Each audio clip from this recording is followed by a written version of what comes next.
Hi everyone, welcome to the Publishing Performance Show. Today I'm really happy to be joined by Daniel Hurst, who is the best-selling author of lots of books. We don't even know how many books are at the moment, so welcome to the show, Daniel. Thank you, thanks for having me. How many books do you think you've actually got now? It's in the 70s, but I need to check. And obviously it changes all the time because I'm bringing new ones out and then I lose count. And then, so I'm going to say 75 maybe. You need to get a counter for the shelf behind you so that we can see what's going on. Yeah, I've not got all my books up there either. And then I get translations now, so it's kind of throwing me off. I'm not counting them in the total, but I don't know. Well, thanks so much for joining me. It's nice to speak to a British person. So often I speak to a lot of American people on here, so it's nice to speak to someone a bit closer to home. Yeah, great. Yeah, no worries. Well, why don't you tell me a bit about your background and what got you into writing in the first place? Yes, so it was always a childhood dream. It was always something that I wanted to do. So as a kid, I would, I'd watch a movie or a TV show, and then I'd find myself with an A4 piece of paper lying on the carpet, making up my own episodes of that TV show. Or if I watched a James Bond movie, I'd start writing my own James Bond action. And it's probably just regurgitating what I'd seen on the screen. He's jumping off mountains with a parachute. But I'd do like one A4 side of paper and then give it to my mum and dad. And I presume they read it. I don't know. They might have just kind of said, yeah, we've read that and handed it back. But I just used to do that throughout my youth and into my teens. And I'd make kind of a fake book. So I'd draw a front cover. I'd write a story. I'd do the back page. I used to do the barcode on the back. It's only like a 4-page book. But I used to think, yeah, I've written a book here. And I was always an avid reader as a kid as well. So yeah, that was my youth. And then I guess I always told myself, I'll be a writer when I'm older. That's what I'll do, because you just assume as a child that it's as simple as that.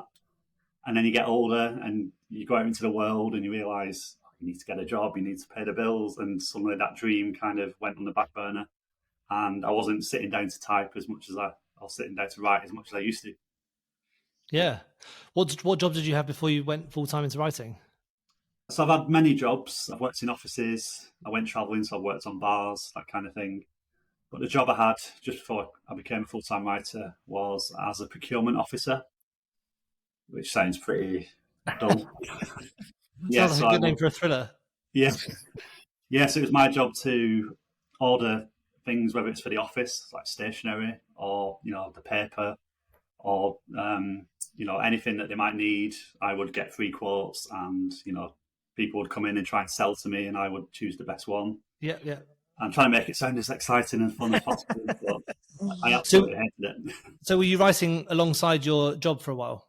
So for a few years, I've still had the dream of doing it, but it was, if I had a spare night, maybe I'd sit down and write something.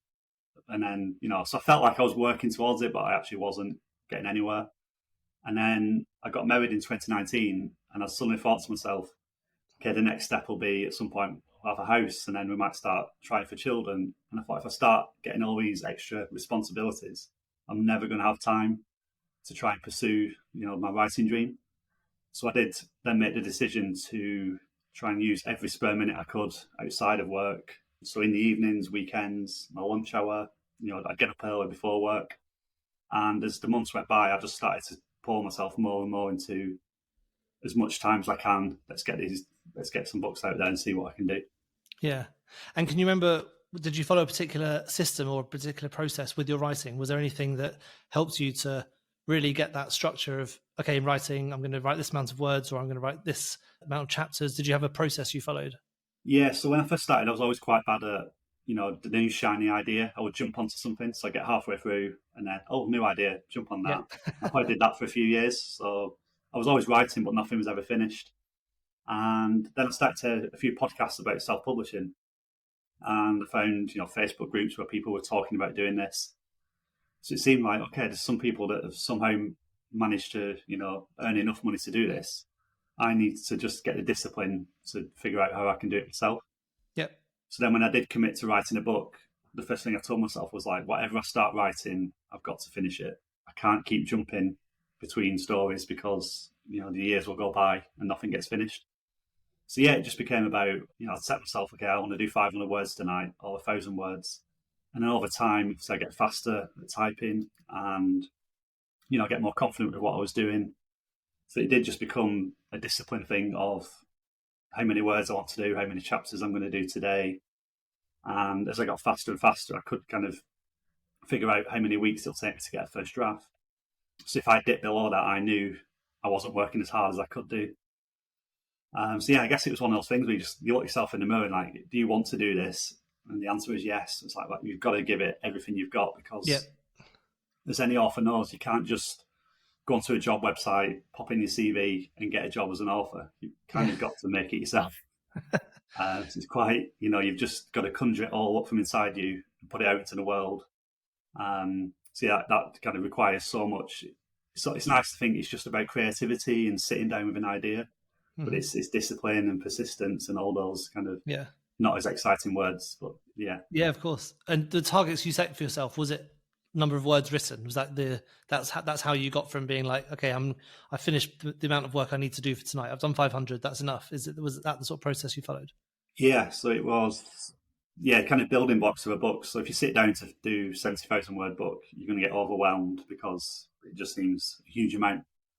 But if you can chip away 2,000 words a day, or 1,000 words, straight away you can think 1,000 words, that's 70 days to get a draft. So you can start to make it more manageable.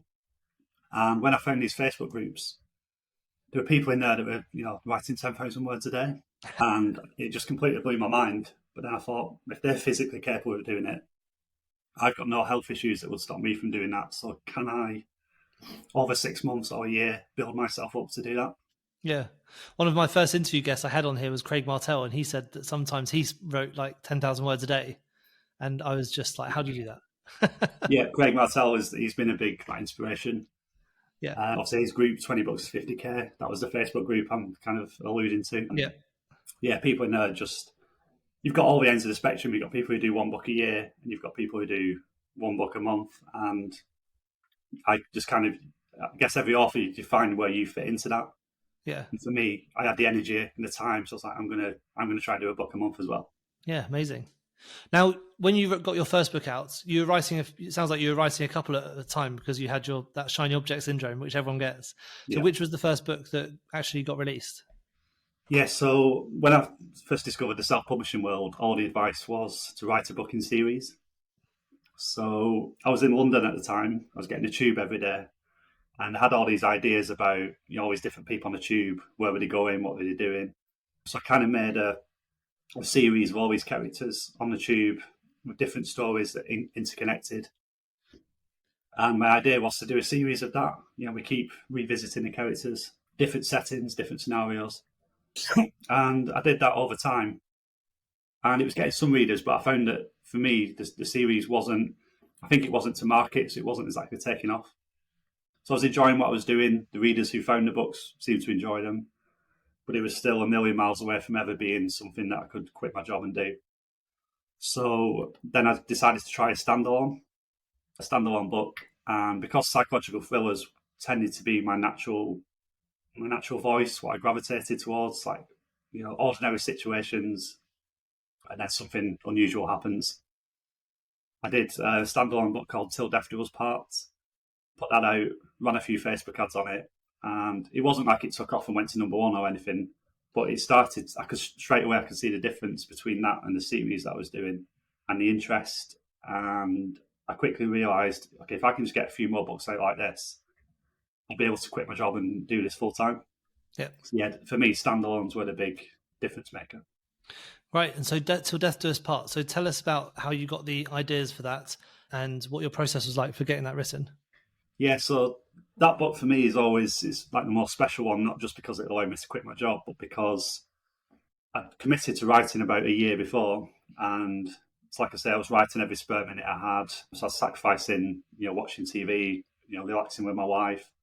There's times when my friends were going to the pub on the weekend, I wasn't going. And then when we went into COVID lockdown, I know many people kind of completed Netflix in that time and used it to kind of chill out or exercise. I was just writing all the time. And I was definitely getting to the point where I was burnt out and I wasn't seeing much success or rewards from all that hard work for a year. So when I committed to doing a standalone, I just sat down and I felt, I've already given it a year of everything I've got. I don't want to waste any more time by, doing an outline and, thinking over it too much. So it just kind of poured out of me. So it was just a simple husband-wife situation, alternating chapters from their point of view. And it was basically like the husband's got a secret, the wife doesn't know it, so she thinks he's perfect. So you kind of flit in between these two different views. So obviously the reader's in on the secret, the two characters aren't. And I completely pantsed the whole story. I didn't plot it out. It's about 60,000 words. I got to about 50,000 words without knowing how it's going to end. And then I just thought of like an incredible twist, which I ended up putting in, and which I think helps, make the book successful. Yes, that was it. It was just, if I ever go back and read the first few chapters, I just realised like how kind of raw and unfiltered it was. It was just me, just kind of, it felt like in a way it was my last chance. I don't think I'd have given up, but I was so tired and I was like, I need, please, this has to work. I can't keep getting up at 5 a.m. and writing before work. And so it was just get words down on the page, see what happens. Yeah. Yeah, amazing. So you literally had no idea where the plot was going to go at the end. Did you just get there and you think, I've got to end this at some point?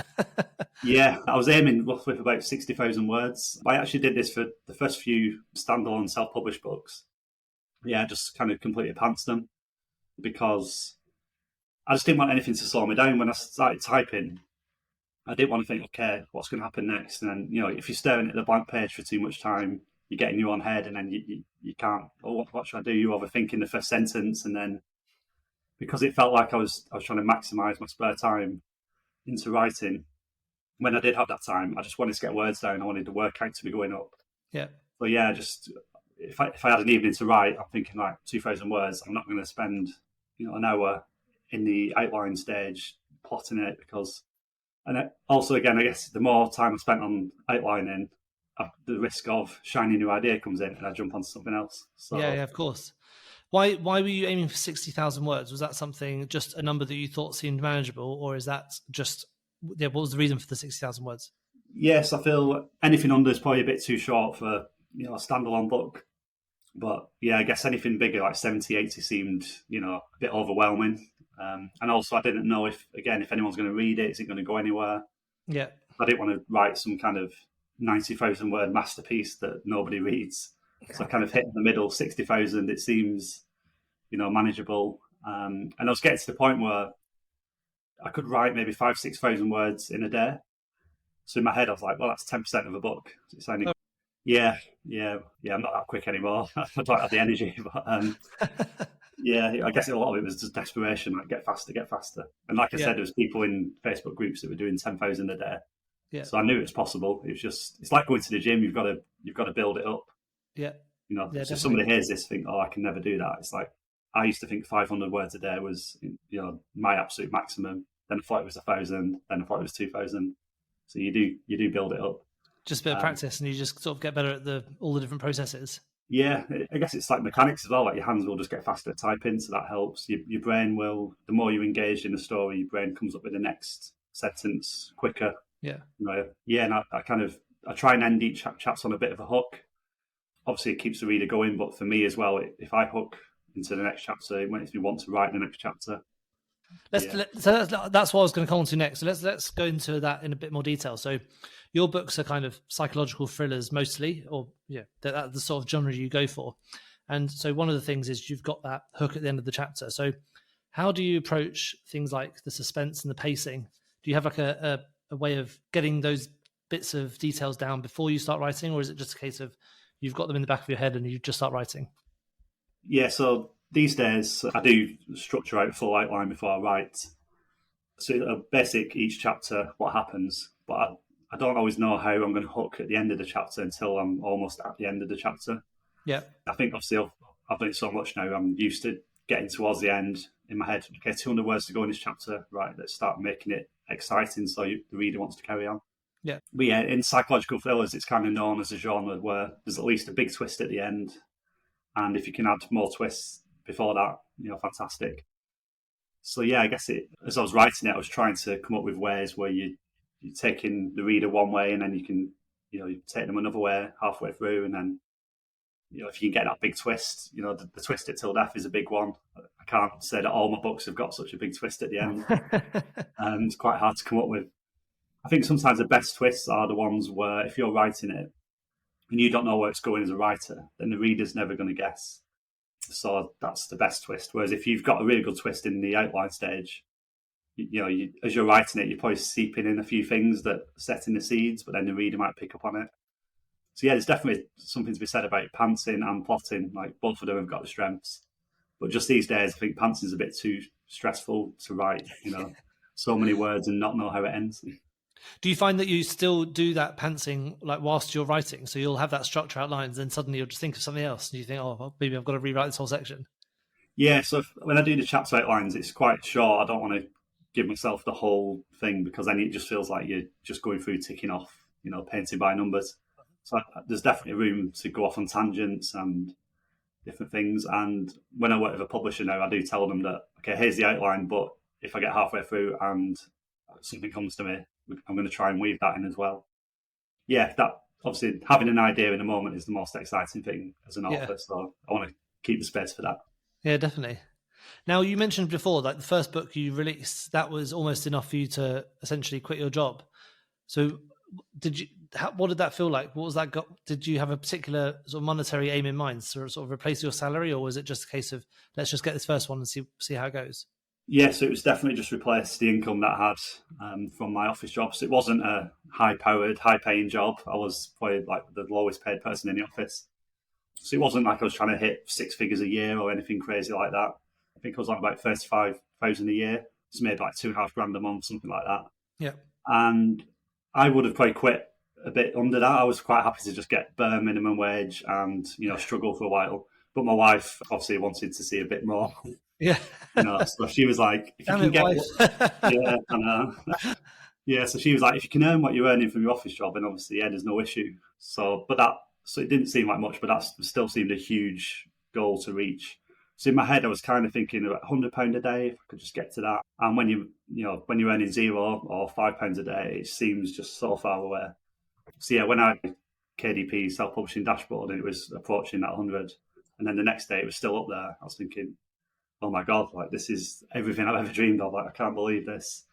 Yeah, I remember sitting in the office opposite my boss. We're both on our computers and I was checking Amazon, like, till death, how's it doing? Yeah. And it was kind of going up the charts. It was, it was probably only just in the top 1,000 or 800. So it wasn't anywhere near the top. But for me, having never been anywhere like that, I was like, oh my God, this could be something. And I remember just thinking my boss has got no idea that I've got this thing going on in the background. Like my dreams coming true before my eyes, and that she's probably thinking, right, I'm going to make Daniel do this afternoon, and we've got this meeting. Yeah. That's amazing. Yeah. And so with your books, you've had a couple that have gone on to bestseller. So let's go through some of the marketing strategies that worked for you, both for your first book to get it to replace your salary, and also the marketing that worked to really get your books up into the top levels. Yes. So when I started, I knew I wasn't, obviously you've got to be a bit of a salesman if you're going to self-publish, you've got to sell yourself. But I didn't want to spend all my time doing the marketing because, one, I didn't have the knowledge or the experience, and two, my dream was to be a writer, not to be a marketer. So I kind of discovered the things that seemed enjoyable. So doing a newsletter, that's a big thing for self-publishers. And I decided to do one every single weekend, where some people might do one a month, or they might just do one when they've got a new book out. I thought, okay, every Sunday morning, I'm going to send a newsletter, just tell my readers what I've been up to, and then obviously any book news. And I enjoyed that because it didn't feel like I was selling. It was just, here I am, this is what I've done this week. And obviously when I started, there wasn't many people reading those newsletters, but I just carried on doing it anyway. Yeah. And also I knew the two big advertising platforms for self-publishers was Facebook ads or Amazon ads. And I watched a couple of videos on both. Straight away, Amazon ads completely confused me. So I was like, I'm not doing that. I've no idea how that works. And to this day, I've still never done that on the self-publishing. You've never done any Amazon ads at all? Not myself, no, never. Oh, wow. So now I'm with a publisher, they run some Amazon ads for me, but I just couldn't figure it out. Yeah, so I just do Facebook ads because that seemed quite easy in comparison. And even that was very basic. Like, most people would do Facebook ads on the desktop. I had the app on my phones. I just did the very bare minimum. Yeah. Front cover of my book, tagline, a couple of sentences at the top. and then just link to Amazon. And because I didn't have much money when I started, it was maybe £5-10 a day budget. So I always felt like I'm going to have to do multiple books rather than, write one book and then hammer the advertising. It was always bring a book out, advertise it for 3 weeks, but in those 3 weeks, I'm writing the next one. Yeah. So I've got something new to advertise. And I was always looking at it like the 20 books, 50k model. Rather than having one bestseller, can I have 10 or 20 books that are just making enough each for me to do this? But yeah, I wanted to make sure most of my time was writing, not marketing. And fortunately, I've always been able to do that, which is why I can write so fast, because a lot of authors say, you've got to spend your morning writing, but then your afternoon marketing. Yeah. And I was like, no, I'm spending my morning writing and my afternoon writing. That's what I want to do. That's a dream. So that's what I did. Yeah.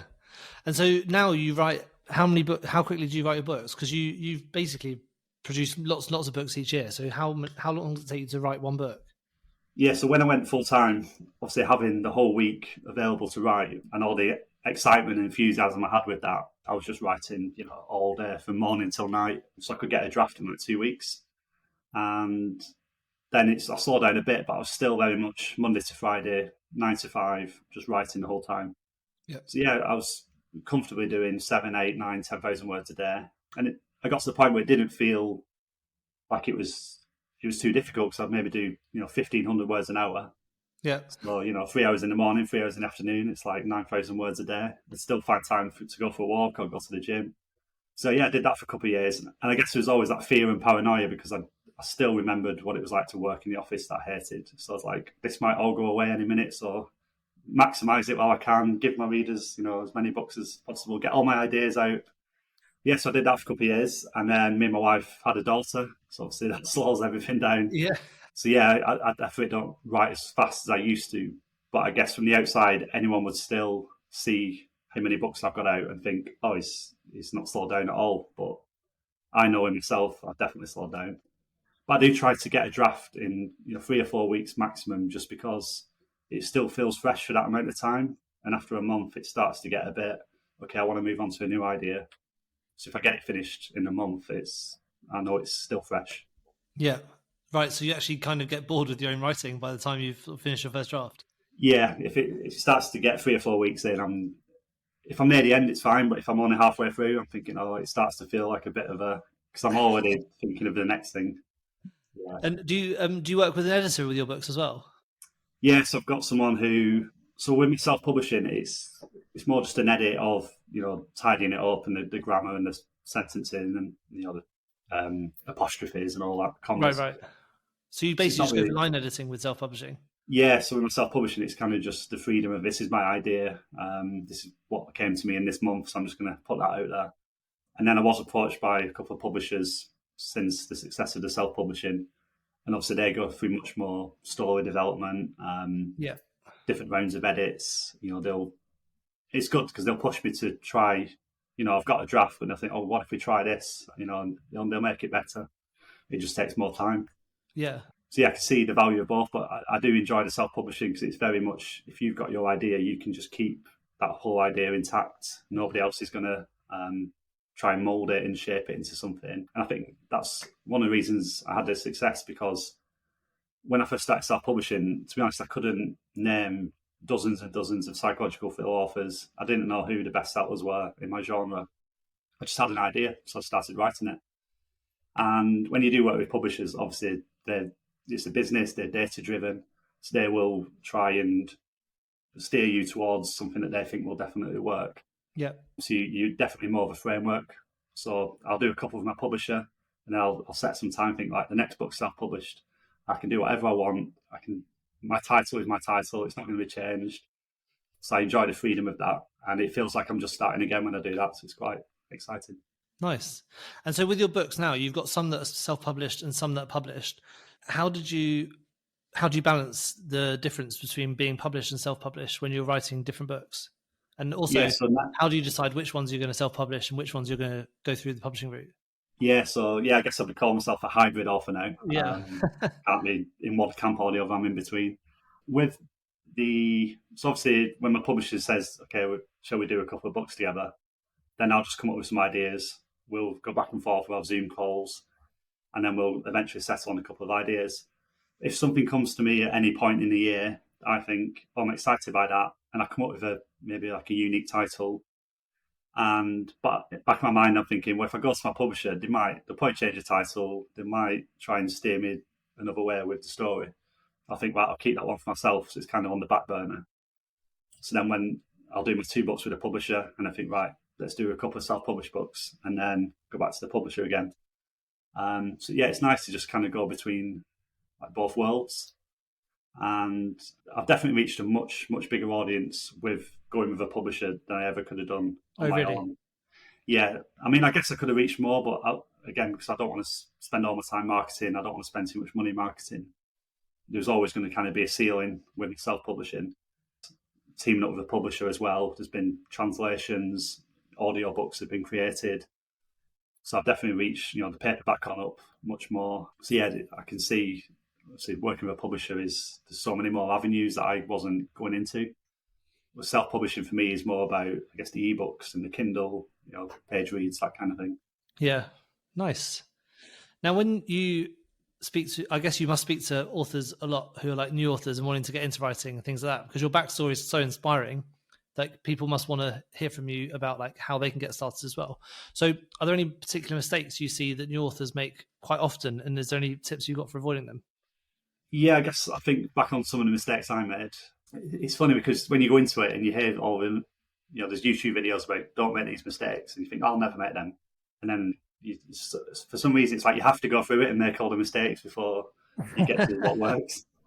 So, for example, writing a book and then thinking, I don't need an editor. So you just put it out and then it gets, pulled apart because people are saying the grammar, it's a good story, but the grammar's not good. Yeah. Or thinking I can design my own front covers. I tried that myself. Absolutely terrible idea. Yeah. So there's all these obvious things. So it's like if your strength is writing, stick to that. But then understand that editing, cover design, that's another skill and expertise. So get somebody else that can do that. And also, one of the things I get asked from people who email me and asking they want to be authors, usually the question is, how do you write so many books? How do you write so fast? And it's difficult because it's not an exciting answer, but it's like it is just sitting down and typing words and getting faster at it. I guess a few years ago, I didn't appreciate perhaps how much time I had, especially when I went full time, because we didn't have a daughter then, so I could just write all day and into the evening if I wanted to, and stay up till midnight and get up at 6, and So I feel like now, okay, if people have got a couple of kids at home, it's not as easy to do that. So, but it is just about finding time in your day. And some people probably need to look at it and honestly think, if I'm working a day job that's got nothing to do with writing, and my dream is to be a writer, what am I doing in the evenings when I get home? Am I watching TV? Well, that's not going to help get you anywhere closer to what you want to do.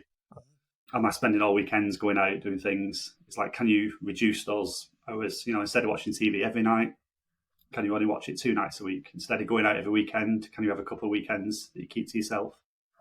And, it's not an exciting answer, but that was the biggest thing that made a difference for me when I said, I'm going to use all my spare time for writing rather than, sitting on the sofa or going out to the pub.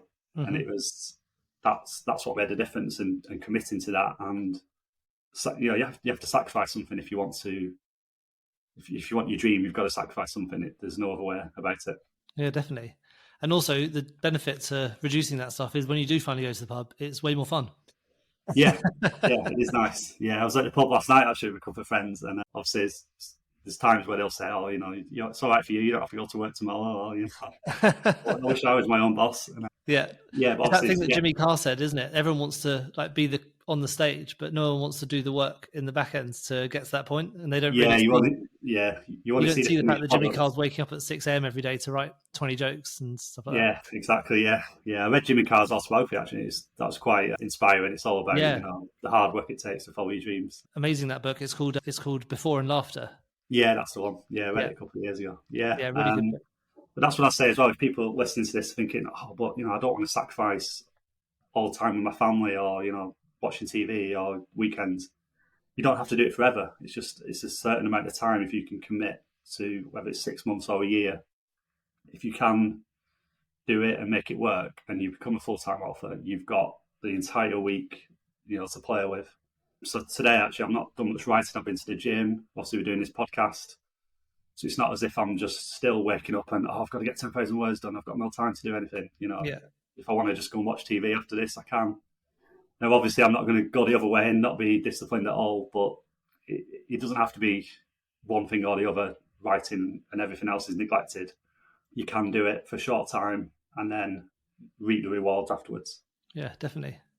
Now, before we go on to the books you're like currently working on, your sort of upcoming projects, what are the books that you've previously written that were like maybe either they're the bestsellers or they're the ones that really turned the dial in terms of getting you like more famous, for want of a better word? Yeah, so self-publishing, I think my success grew just from being consistent and rapid release, books coming out almost every month for the first couple of years. So the readers I got, they just knew that I'm never going to have to wait too much time for Daniel's next book. Yeah. So it's quite nice that once I found my readers, they would always, they read a book and they'd be like, when's the next one? Like straight away, if I had a book out yesterday, they'd be today, like, when's the next book? So it's almost like my readers I found a group that want books all the time. Mm-hmm. So the first couple of years, just being disciplined enough to keep providing those books was enough to build my self-publishing career. And then when I signed with Bookouture, we did The Doctor's Wife, which was our first book together, and it went to UK #1, which was on the Amazon Kindle store, which was a massive surprise. I never expected that. So obviously that's my best-selling book, and that's been translated into multiple languages. So I guess that made a huge difference, I think, I guess it exposed me to so many more readers who perhaps either don't read self-published books or they don't find them, or whatever it may be. And it's just time. It's the accumulation of, I've been doing this now for 4 or 5 years. So something simple as your Amazon follower count. If you're a self-published author, I'm not sure, I think maybe any author, you can see how many people follow you on Amazon. Yep. And again, like when you start anything, it's 0, then it's 1, then it's 2. So it's not going to do much, but over the 4 or 5 years, it's built into the thousands. So it just means that each new book that comes out is much easier. It's not like it sells itself, but I don't have to advertise as much because I've got the foundation, the fan base is there. Yeah, definitely. My Facebook page is built up over time, my Instagram page. So it's not as if I'm having to, if a book does well, I've spent more money on it, I've pushed it more. I think it's just a gradual build up. And then there's always books that some do better than the others, and you're not sure why it was exactly. But I just look at it as, I've written a book, I enjoyed that, here it is, and then now I'm on to the next one. I'm not too precious about each one has to be bigger and better. I never think that way. Amazing. And so what are the projects you're working on at the moment, and what are the new books you've got coming out? Yes, I had a book out yesterday called The Baby Swap, which is just over there. Yes, that's an exciting one. It's one with my publisher, which means I have to write it so far in advance. So I think it was August when I wrote this one. So in my world, that's like an eternity ago. Yeah. It's quite funny to see people just finding it now and like, oh, I love the twist at the end. And I'm thinking, oh, what was the twist at the end again? Because I've written 6 books since then. It's like it's like J.K. Rowling gets people coming up to her and telling her about the stories in her book, and you're like, well, I know I wrote that, but But I'm always on the next thing. And I think in a way it was a way of me when I first started, like shielding myself from the stress and the worry, because if you pour your heart and soul into a book like any author does, and you put it out there, if you just sit back and wait to see what happens, obviously it might be amazing. People might think it's the best thing ever, but there's a chance it might not do well in the charts. There's a chance it might get 1-star reviews. And if you've just put all your eggs in that basket and sat back and waited to see, and then it hasn't done well, there's a potential that it could obviously devastate you and you might not sit down and write the next book. So I guess as an insurance policy for me, it was always, okay, I finished a book, that's coming out in a few weeks, but I'm going to write the next one. So by the time that first book comes out, I've already written the next one. So I'm not going to stop if that book doesn't do well now, because I'm still going, if that makes sense. Yeah. And I still do that to this day. I never kind of rest and think, okay, I've got a book out next week and I think it's going to go well, so I'm going to, take a few months off and see. Because there's always that voice. It's like, well, it might not do well, and then, you've got to you've got to then sit down to write the next book on the back of something that's not done well. Yeah. It's best to keep ahead of it all the time. Yeah. And most of your books are standalone. Have you got any plans to write any series upcoming? Possibly. I've done a few books now, like The Doctor's Wife became a 4-book series. I've done a couple of self-published books where I've done a sequel, which I was always kind of against doing because you're worried that, if you commit to doing a sequel and then the first one, not many people read it, you think, I've given a sequel to something that nobody wants. But yeah, I've started to do that. I'm definitely seeing the value in, I used to think you do a standalone, that's the whole story. I've maximised those characters and then move on. But I'm now seeing, there's so much more I could do with these characters. So it is nice to do that. So yeah, definitely got plans to do small series, I'd say. Maybe not the big 10-book series that many people do, but 3 or 4 books I think I could do. Nice. Well, it's been great chatting to you. It's been absolutely fascinating hearing your story. I love, looking forward to hearing seeing your new book out on the shelves. That's going to be really exciting. Could you remind me of the name of that new book that's coming out and where people can get hold of it? Yeah, thanks. It's called The Baby Swap. So at the minute it'll just be on Amazon, and then hopefully it does well, and then it might start popping up on some bookshelves and translations and things. Yeah, The Baby Swap on Amazon. Fantastic. And if people want to get in touch with you or to hear more about your work, where's the best place to hear about you and sign up for your newsletter and things like that?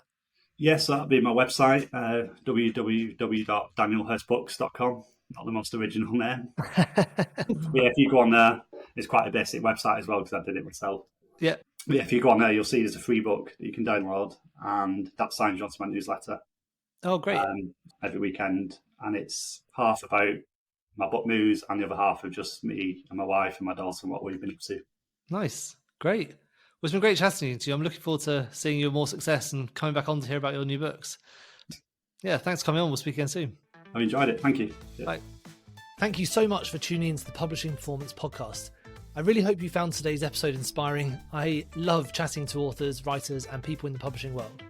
Now, just before we wrap up, let me tell you about Publishing Performance, the #1 platform for authors who want to increase Amazon book sales, but are not really sure where to start. Now, this show is all about helping you to sell more books. And if you're looking to boost your publishing game and to maximize your book's potential on Amazon, then Publishing Performance is designed to help authors just like you to grow your readership and to reach a much wider audience. Now, I know that Amazon ads can be slightly complicated, which is why Publishing Performance is like having a personalized ad account manager to create your ad campaigns, to choose your best keywords, and to make adjustments in real time. Now, if you're investing in ads, you really want to make sure that your investment is being used effectively, and Publishing Performance does just that. It aims to make your budget go further, improve your organic rank, and target keywords more effectively. Just go to publishingperformance.com to get started with Amazon ads for just $1. Thank you so much for tuning into the Publishing Performance podcast. I really hope you found today's episode inspiring. I love chatting to authors, writers, and people in the publishing world. Now, just before we wrap up, let me tell you about Publishing Performance, the #1 platform for authors who want to increase Amazon book sales, but are not really sure where to start. Now, this show is all about helping you to sell more books. And if you're looking to boost your publishing game and to maximize your book's potential on Amazon, then Publishing Performance is designed to help authors just like you to grow your readership and to reach a much wider audience. Now, I know that Amazon ads can be slightly complicated, which is why Publishing Performance is like having a personalized ad account manager to create your ad campaigns, to choose your best keywords, and to make adjustments in real time. Now, if you're investing in ads, you really want to make sure that your investment is being used effectively, and Publishing Performance does just that. It aims to make your budget go further, improve your organic rank, and target keywords more effectively. Just go to publishingperformance.com to get started with Amazon ads for just $1.